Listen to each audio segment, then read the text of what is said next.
شروع کرتا ہوں اللہ کے نام سے جو بڑا مہربان اور نہایت رحم کرنے والا ہے۔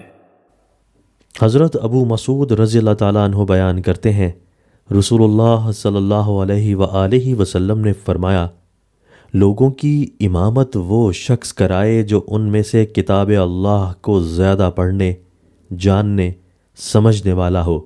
پس اگر وہ قرات میں سب برابر ہوں تو پھر ان میں سے جو سنت کو زیادہ جاننے والا ہو۔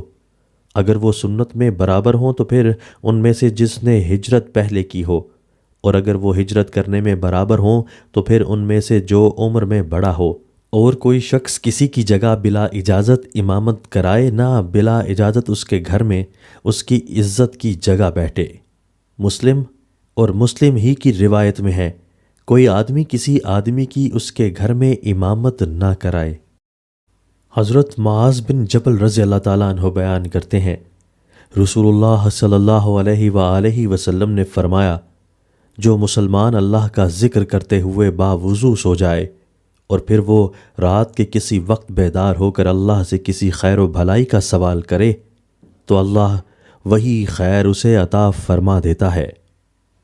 دوستو، اللہ تعالی ہمیں ان احادیث مبارکہ پر عمل کرنے اور اپنی زندگیوں کو سنوارنے کی توفیق عطا فرمائے۔